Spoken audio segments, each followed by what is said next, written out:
वक्त नूर को बेनूर कर देती है, थोड़े से जख्मों को नासूर कर देती है।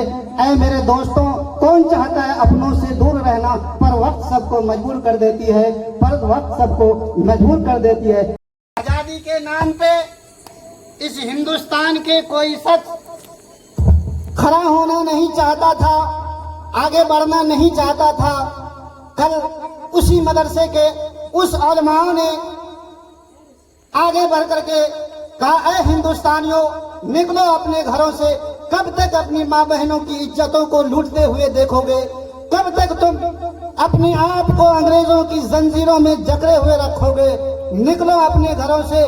कब तक अपने बच्चों की मुस्तकबिल को जमीन में गाड़ करके रखोगे? निकलो घरों से।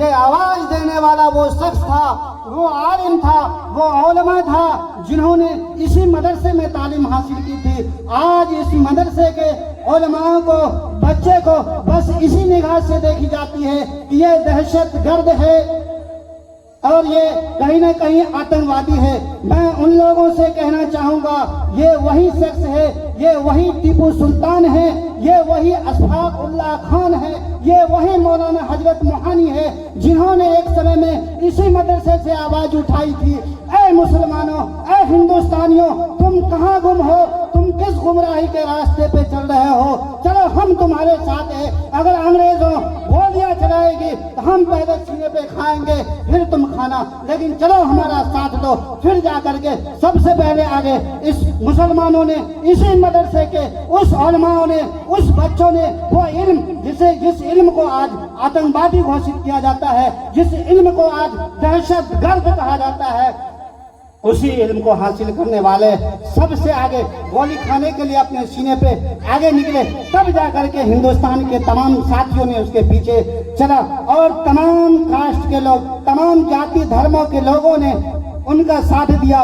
जैसे कि आप लोग जानते हैं, फादर्स ऑफ इंडिया, इस देश के पिता हमारे हजरत महात्मा गांधी जी, हजरत वीर भगत सिंह, हजरत चंद्रशेखर आजाद जी, डॉक्टर लोहिया जी, ऐसे बहुत वीर सपूत हैं जिन्होंने अपने आप को इस देश के लिए खपा दिया, यानी अपने आप को शहीद कर दिया। लेकिन इस देश को अंग्रेजों की जंजीर में जकड़े रहे, हमारे माँ बहनों की इज्जतें लूटती रहे, वो देखने को गवारा नहीं किया। दोस्तों, मेरी इस जुनून को जगाने के लिए मैं हाफिज जी का दिल से शुक्रिया अदा करता हूँ। उन्होंने ऐसे ऐसे शेर, ऐसे ऐसे आसार पढ़े कि मेरे दिल के अंदर की वो जुनून जागे और आप लोगों का समय लिया। ये बातें अगर मैं पूरी रात करूं शायद खत्म नहीं होगी, इसीलिए मैं आप लोगों से अलविदा लेना चाहता हूं इसी शायरी के साथ कि वक्त नूर को बेनूर कर देती है, वक्त नूर को बेनूर कर देती है, थोड़े से जख्मों को नासूर कर देती है।